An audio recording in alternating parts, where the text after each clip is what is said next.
જય ગિરનારી મિત્રો, કેમ છો? મજામાં? આજે ફરીથી ભટકતા એક એવો સુંદર આશ્રમે પહોંચ્યો છું અને વાતાવરણ જોરદાર છે. તમે જોઈ શકો છો મારી પાછળ, અને જગ્યા પણ જોરદાર છે.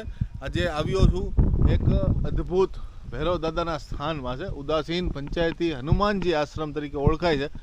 પણ ખાસ તો આ ભૈરવ દાદાનું છે ને જલજલા છે, એના દર્શન કરાવું. અને અહીંયા જે મહાત્માજી છે એમની સાથે આપણે ઘણો બધો સત્સંગ કરવાના છીએ.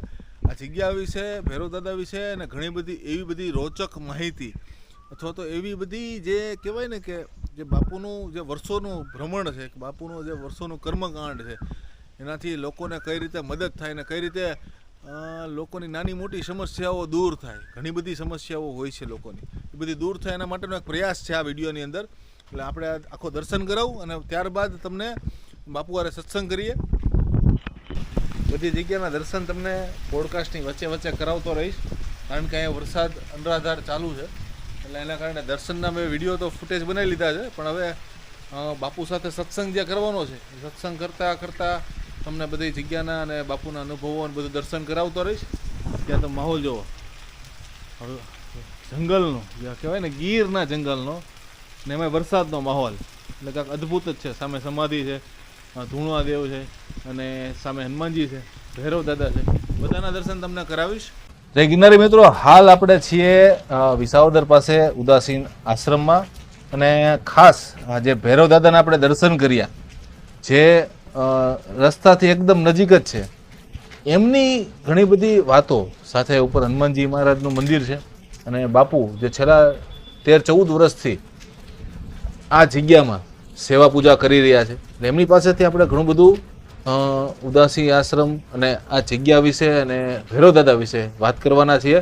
બાપુ જય ગિરનારી. જય ગિરનારી.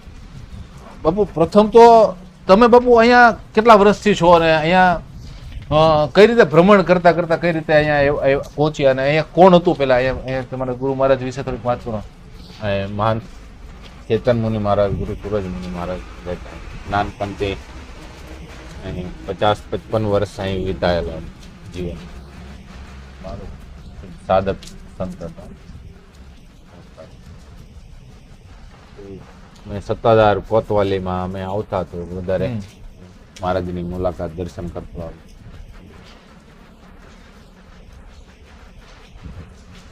ચેતન જગા છે અહીં, ભૈરવનાથ સિદ્ધ છે.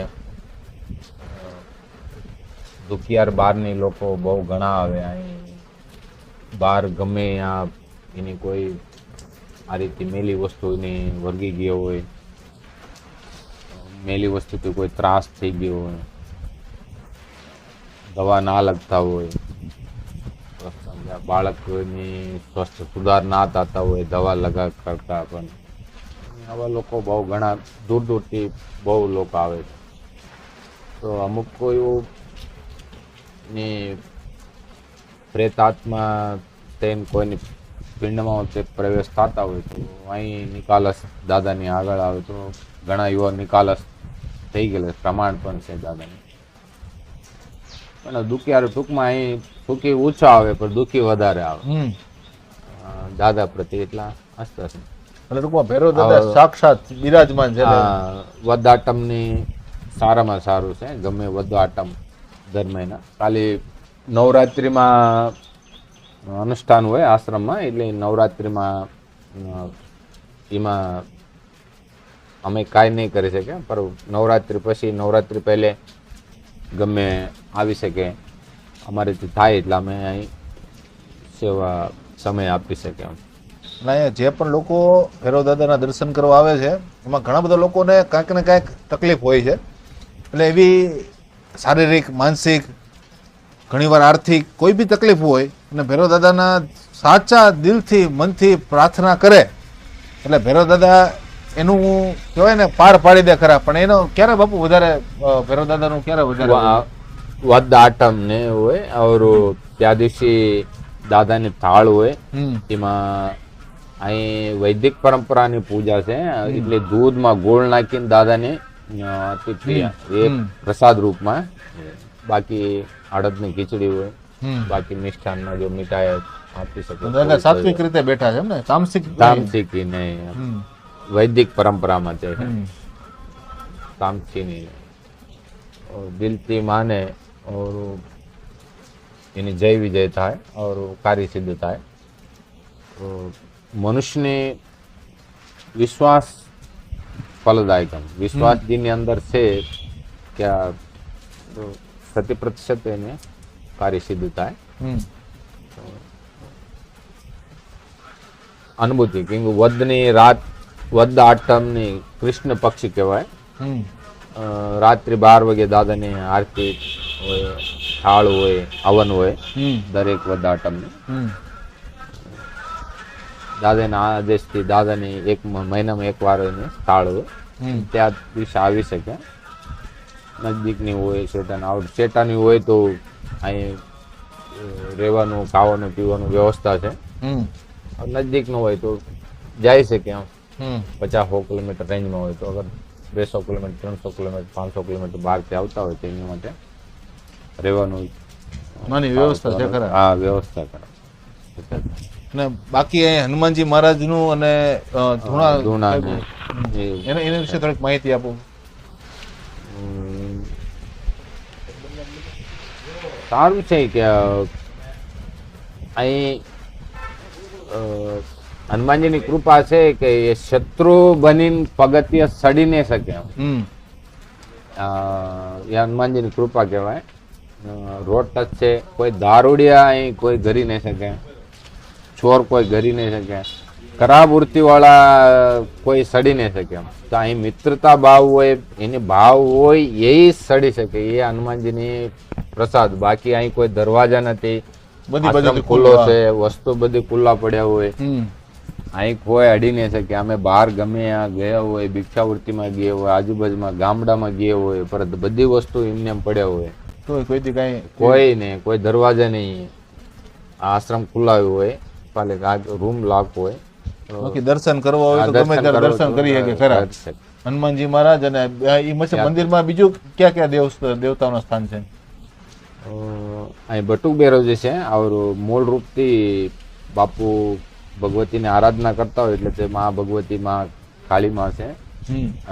એની કૃપાથી પણ માણસ લોકોને બહુ અહીં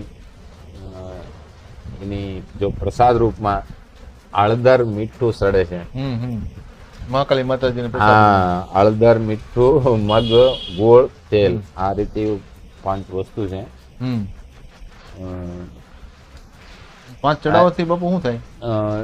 એની કોઈ સંકટ હોય, આયુ હોય, કોઈ શ્રાપ હોય, કોઈ શરીરમાં કોઈ પીડા હોય, રોગ હોય, એવું ઘણાથી રાહત મળી જાય એવું સામેવાળા અનુભૂતિ આપીને જાય છે. અહીં પીળી વસ્ત્ર ચડે, એમાં મીઠું, હળદર, તેલ, મગ, ગોળ એમાં નાખીને દાદાની પ્રાર્થના કરે માતાજીને તો એમાં બહુ ઘણા રાહત મળે. કોઈ રોગમાં દવા ના લાગતા હોય, માણસને અમુક લોકો રાત્રે ઊંઘ ના આવતા હોય, શરીરમાં ઘણા પ્રકારની પીડા હોય, એક જાય બીજું આવે, ઘરમાં એક સારું થાય પછી બીજું માંદા પડે, એને અમુક બેહુને તપેલો હોય, ગાયને તપેલા હોય તો એ લોકોને પણ એક પછી એક ગાય બેહું બીમાર પડતા હોય, દૂધ ના આપતા હોય, કોઈની કારોબારીમાં વૃદ્ધિ ના થતા હોય, વ્યાપાર ના થતા હોય, ગિરાકી આવીને પાછા વયા જાય, એવું ઘણા થતા હોય તો આવા લોકોને બહુ સારામાં સારો એ લોકોને પ્રામાણિક કાર્ય આપેલા છે. એ લોકોનું કાર્ય થઈ જાય.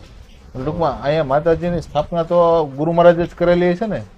જે તે વખત કોઈ વણજાર રાજસ્થાનના એ લોકો માલ ડોર લઈને નીકળતા ને, ઘેટા બકરા એ બધા લે સામાન લે, તો એ લોકોને કુળદેવી છે. તો જે વર્ષો પહેલે અને ઇસલેદાર તરીકે ઓળખે, અહીં મતલબ ચોરોને વાસ છે. એમ અહીંયા આવે ને તો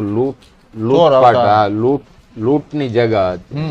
તો ભરતદાસ કરીને વર્ષો પહેલે અહીં ધૂણા તપતો હતો. એમ પહેલે ભરતદાસ થઈ ગયો સ્વામીજી, પછી એ બોટાદની બાજુમાં કંઈ વયા ગયા. એની પછી ગુરુ મહારાજ અહીં વિરાજમાન થયા.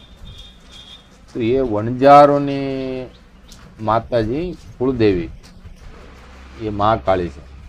હા, એની હિસાબથી અહીં જગામાં દેવી મહાકાળીની રૂપમાં મતલબ જૂના પરંપરામાં તે માતાજી છે એવું પ્રમાણ એ માતા સ્વયં આપેલા છે. તો અહીં માતાજીની ચુંદડી આવે પાવાગઢ, મહાકાળીની સ્વયં પૂજારી આપે વર્ષે વર્ષે. જ્યારે જાય અહીં ભૈરવજીની નામ આપે તો ત્યાંથી ચુંદડી આપે માતાજી માટે. તો એવું પ્રામાણિકતા છે. और એની પછી અમે પણ જોયેલા છે. હિન્દુ છે પર હિન્દુ તો આવતા હોય જગામાં કષ્ટ દુઃખ લે, પણ કંઈ યુવા મુસલમાન બેન બેટી પણ અહીંયા આવેલા છે. બુરકા કાઢીને અહીં દાદાની આ માતાજીની માનતા કરીને પ્રદક્ષિણા કરી તો એ લોકોને ઘણો રાહત મળે. પહેલે રાજકોટથી, જામનગરથી, આ બરોડાથી, અમદાવાદથી એ સાઈડ બાજુના ઘણા લોકો આવતો. વધારે એ લોકો અમે ઉપર રહીએ છીએ એટલે મંદિર રોડમાં તે છે તો એટલે રાત્રિ ટાઈમમાં એ લોકો વધારે આવતા હોય. ત્યાં દાદાની જો યથાશક્તિ પ્રસાદ ધરે, પછી એની સેવા પૂજા કરે.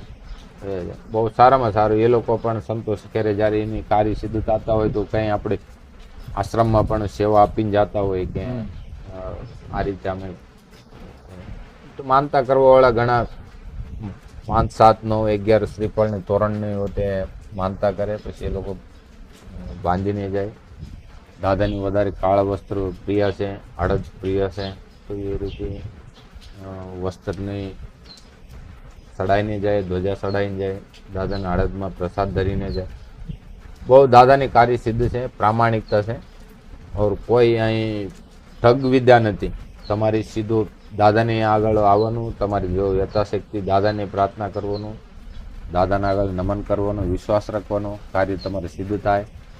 એ અમારી બેરો દાદાની ખાતરી છે. અહીં દારૂ નથી ચડતા, માંસ મદિરા નહીં ચડતા. વૈદિક પરંપરાથી છે. ફૂલ પત્તી દૂધમાં ગોળ નાખીને એ પ્રસાદ. ધૂણા સાહેબ નું શું મહત્વ છે? ધૂણા સાહેબની અહીં એને અખંડ ધૂણા તરીકે ગુરુજીની ટાઈમમાં છે.